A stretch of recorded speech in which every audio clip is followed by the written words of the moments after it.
Hello and welcome to PJNet TV. Happy New Year! And this video segment I call My Perspective and Comment. And this video we're going to focus on the year 2019 and take a look at what might be coming for us in 2020. But I like to look and take in memoriam of those that we lost this past year in 2019. And I'd like to start with Maria Fredriksson. And she was the front woman for a band, Roxette. And they are one of the ones on Friday nights we have a music video and we have featured that band, Roxette. And they had hits like The Look and It Must Have Been Love. Eddie Money, hits like Two Tickets to Paradise and Shaken. Grammy Award, two-time Grammy Award winner, James Ingram, songwriter, composer, great musician.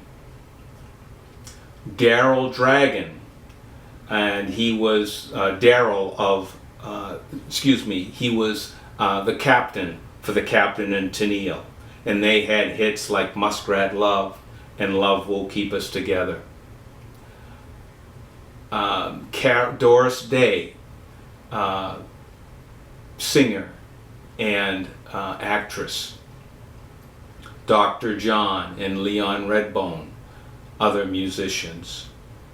Peter Tork of the Monkees, hits like Last Chain to Clarksville. Shock Jock, Don Imus. Junior Johnson, NASCAR. Danny Aiello, actor. Rip Torn, comedian and actor. Diane Carroll, actress. Cokie Roberts, a respected journalist, female journalist. Rick Ocasek, frontman for The Cars. Lee Iacocca, a Chrysler CEO. H. Ross Perot, and I'd like to say a little bit regarding Ross Perot.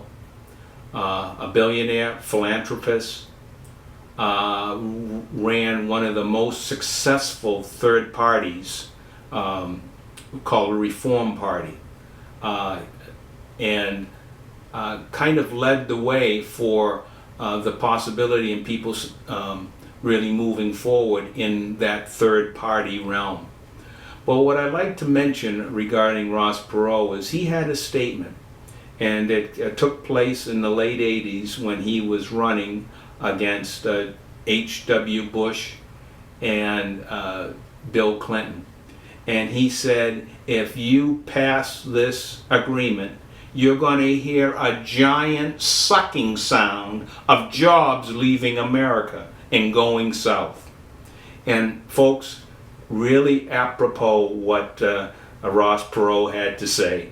Because we look right now in 2019 and President Trump was pushing for this agreement with Canada and Mexico, this new trade agreement, and to take away how we were losing and when it came to that agreement. And the fixes that have been made now for the U.S. to strengthen us and have more of a level playing field.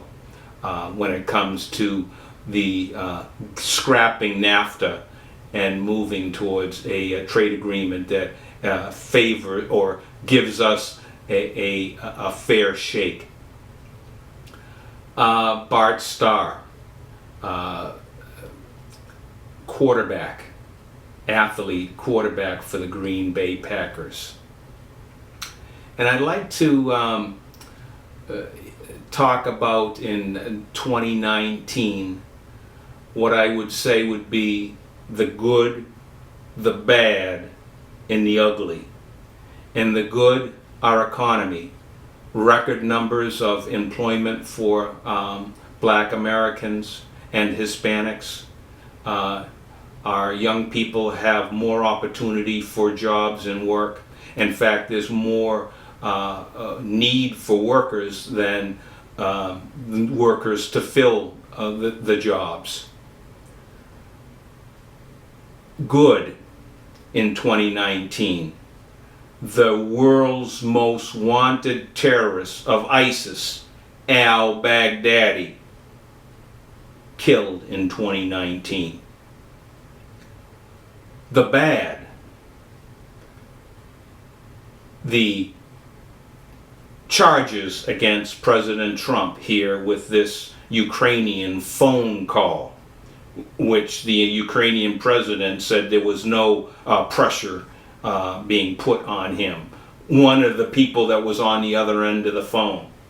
And how it started out with a whistleblower. Haven't seen him, he never testified. And those ones that did testify really had no first-hand knowledge of what took place on that phone call. And you had wishful thinking of some of these ones that were hand-picked by the Democrats strictly, Adam Schiff. And it's just a made-up kangaroo effort by the Democrats and Adam Schiff and Pelosi. The ugly in 2019. The transgender public library story time. And I say ugly because it's not pretty what some of the videos that have come out from some of those story times, from twerking to malfunctions of the wardrobe, and these are our kids going and witnessing this make-believe spectacle. I'd like to switch gears here now and talk a bit about the year 2020 and what might be taking place. And I think first and foremost we have Iran, and we have the killing of the Iranian Major General Soleimani, head of the Kurds and Kurd forces, and many of the Iraqi militia that's in Iraq right now. And what took place leading up to that was Iran killing a contractor, U.S. Contractor, and the U.S. strikes back. And what did that, what came about there? We had these militia, Iraqi militia, storming the U.S. Embassy. Now folks, remember, the U.S. Embassy is almost if, when you're standing on the U.S. Embassy, you're on U.S. soil. It's like standing in Massachusetts or whatever state in the United States. It's U.S. soil. It's like someone storming and attacking anyone in America. And that's what was taking place. And we saw in 2020 President Trump not pulling a Benghazi, not putting his head in the sand and just watching, like deers in the headlight, what do I do now? But he looked to see were U.S. personnel, people in that embassy, were they in danger? And the consensus was something needs to be done, yes. And there was no deer in the headlights, a president, a leader making a decision to make sure that no shenanigans and no hostages gets taken because the embassy got overridden. And we see a leadership on display in 2020.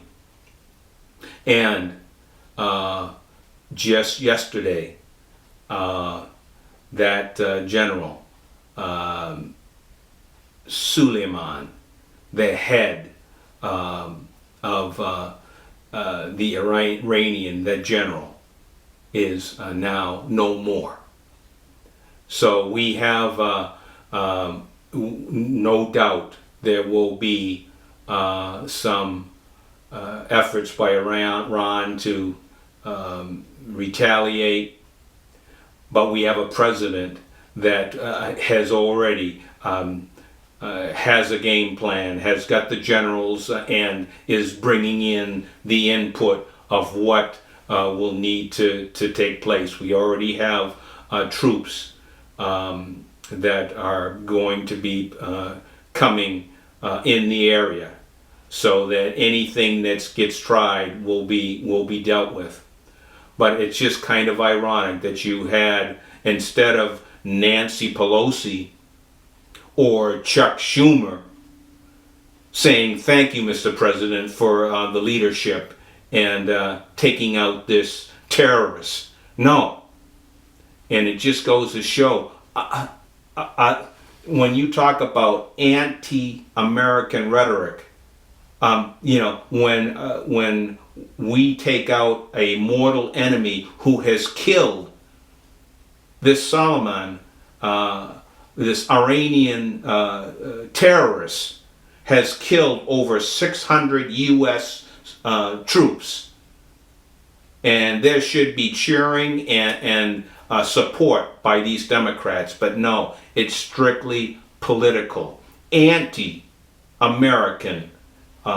rhetoric that comes out of these Democrats. And we're going to see, in looking at what's going to be taking place further in 2020, we're going to see more of that, where when it comes right down to supporting the U.S. and supporting this president, you're not going to see that from the Democrats. Joe Biden comes out with basically the same thing, when it comes to remarks on what's taken place over the last 2 days. And that's what you're going to hear. So once again, there's a clear difference here, delineation between our leadership with President Trump and what the Democrats are pushing. And it's almost as if, we don't want to get Iran mad at us. We don't want to do anything to get them mad because that they might retaliate.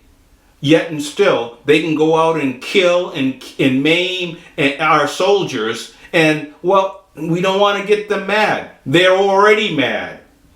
And what did we do in Iraq? Only to open up and let Iran come in and take over. So we need leadership, and the only thing that these terrorists and regimes like Iran understand is strength.